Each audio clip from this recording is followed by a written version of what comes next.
मुस्लिम महासंघ के राष्ट्रीय अध्यक्ष द्वारा पूर्व मुख्यमंत्री और समाजवादी पार्टी के राष्ट्रीय अध्यक्ष अखिलेश यादव और सपा के कद्दावर नेता मोहम्मद आजम खां के नाम का शिलापट तोड़ने पर मुकदमा दर्ज किया गया है और आरोपी को पुलिस ने गिरफ्तार कर लिया। सपा सरकार में बने बापू मॉल का सपा के राष्ट्रीय अध्यक्ष और पूर्व मुख्यमंत्री अखिलेश यादव ने उद्घाटन किया था, जिसमें आजम खान नगर विकास मंत्री थे, जिसके उद्घाटन का शिलापट लगा था, जिसको भाजपा नेता मुस्लिम महासंघ के राष्ट्रीय अध्यक्ष फरहत खान ने दिन के समय मीडिया की मौजूदगी में हथौड़ा मारकर तोड़ दिया। इस घटना के बाद सियासत गर्मा गई है।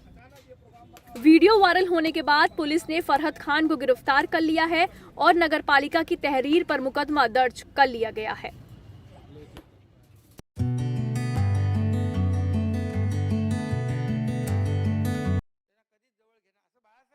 महाराष्ट्र में सियासी घमासान जारी है, लेकिन इसी बीच शिवसेना को एक बड़ा झटका लगा है। बता दें कि भारत निर्वाचन आयोग ने मुख्यमंत्री एकनाथ शिंदे के गुट को असली शिवसेना बता दिया है और इसके साथ ही अब उद्धव ठाकरे से तीर कमान की पहचान भी छिन गई, जिसके बाद सियासत तेज हो गई है। तो वहीं केंद्रीय गृह मंत्री अमित शाह ने एकनाथ शिंदे गुट को शिवसेना नाम और धनुष और तीर चिन्ह दिए जाने के चुनाव आयोग के फैसले की सराहना की और उद्धव ठाकरे पर जमकर बरसे। तो वहीं गृह मंत्री अमित शाह के इस बयान पर शिवसेना प्रमुख उद्धव ठाकरे ने पलटवार किया। उद्धव ठाकरे ने कहा कि मुगैम्बो खुश हुआ। फिल्म मिस्टर इंडिया के इस डायलॉग को उद्धव ने अमित शाह पर ताना मारने के लिए इस्तेमाल किया। बता दें कि केंद्रीय चुनाव आयोग ने 17 फरवरी को उद्धव ठाकरे को बड़ा झटका दिया है। चुनाव आयोग ने शिवसेना पार्टी का नाम और चुनाव चिन्ह धनुष बाण एकनाथ शिंदे के नाम कर दिया गया है। इसको लेकर उद्धव गुट इस फैसले की आलोचना कर रहे हैं। उद्धव भी इस फैसले से काफी नाराज हैं, वहीं इसे बीजेपी की चाल बता रहे हैं।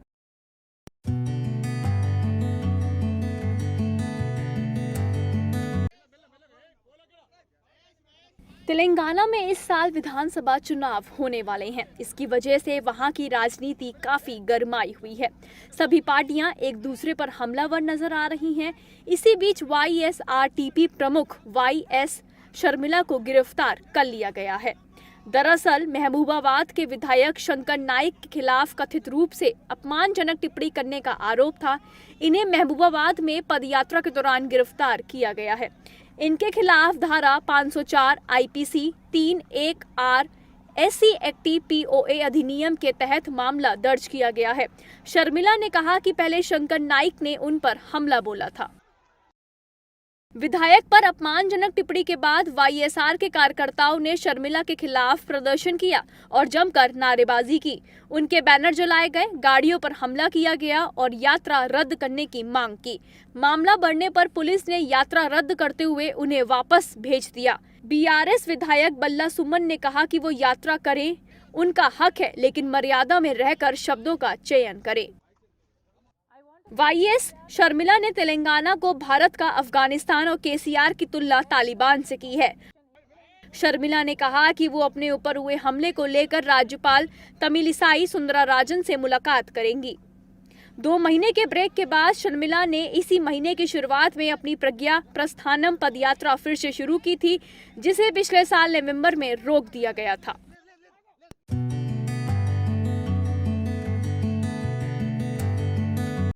बिहार के पुलिस महानिदेशक RS भट्टी पुलिस का इकबाल बुलंद करने का प्रयास कर रहे हैं और राजधानी पटना के सिटी इलाके से सटे जेठूली में नेशनल हाईवे पर 2 गुटों में ऑन रोड जमकर संघर्ष हो रहा है।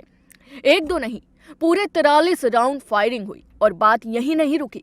फायरिंग में एक पक्ष के 2 लोगों की मौत भी हो गई, तो दूसरे पक्ष ने हत्या के गुस्से में आरोपी के घर और कम्युनिटी हॉल में आग लगा दी, जिसके बाद नेशनल हाईवे पर घंटों तक तांडव हुआ। कम्युनिटी हॉल का सामान बाहर निकालकर सड़क पर जलाया जाता रहा।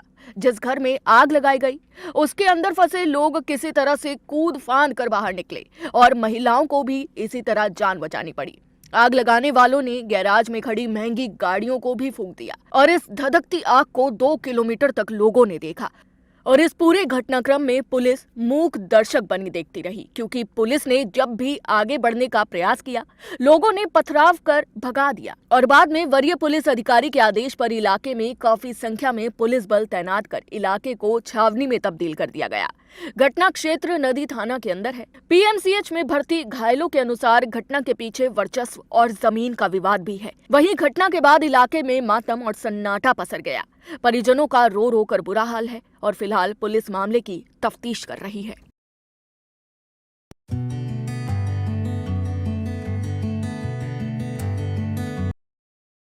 भारत और ऑस्ट्रेलिया के बीच टेस्ट सीरीज का दूसरा मुकाबला भारतीय टीम ने 6 विकेट से जीत लिया है।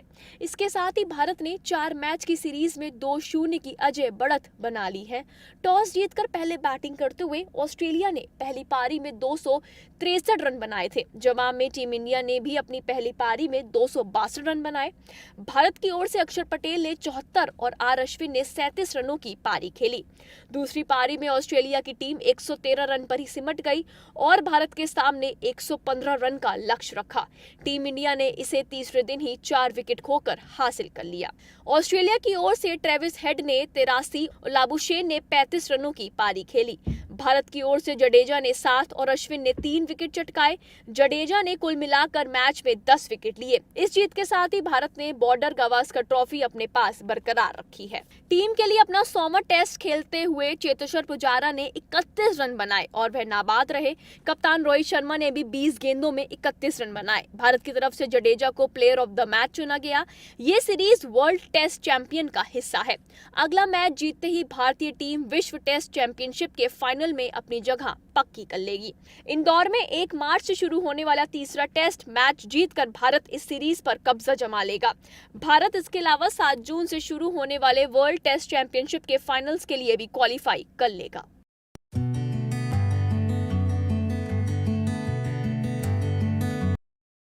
राजस्थान के 2 युवकों को हरियाणा लाकर जिंदा जलाने के मामले ने तूल पकड़ ली है। एक और पीड़ित परिवार के भाई ने इंसाफ की मांग करते हुए जुनैद और नासिर की कब्रगाह पर धरना शुरू कर दिया है, तो दूसरी ओर इस मामले में आरोपी गौरक्षक श्रीकांत के परिवार ने राजस्थान पुलिस पर संगीन आरोप लगाए हैं। श्रीकांत के पिता ने अपना दुख सुनाया। वहीं मृतक जुनैद और नासिर के पीड़ित परिवार का कहना है कि इस हत्या के पीछे वीएचपी और खुद राजस्थान पुलिस का हाथ है।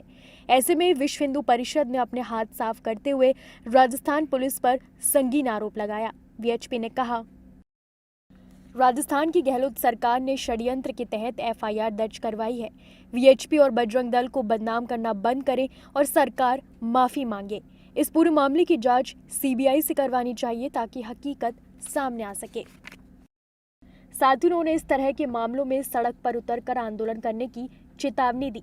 बता दें, इस मामले में राजस्थान पुलिस ने अपनी एफआईआर में कुल 6 लोगों को आरोपी बनाया है। ये घटना 16 फरवरी की है, जब हरियाणा की भिवानी में स्थानीय लोगों को एक जली हुई कार में 2 युवकों के कंकाल मिले थे। वहीं पीड़ित परिवार का कहना है कि दोनों युवकों का पहले अपहरण किया गया, उसके बाद उन्हें हरियाणा में कार सहित जिंदा जला दिया गया।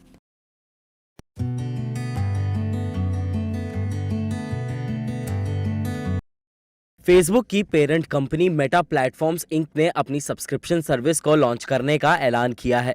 कंपनी की मेटा वेरीफाइड सर्विस में यूजर्स को कई सारे नए और फीचर्स मिलेंगे और पैसे देने वाले यूजर्स को अकाउंट वेरिफिकेशन बैज भी मिलेगा।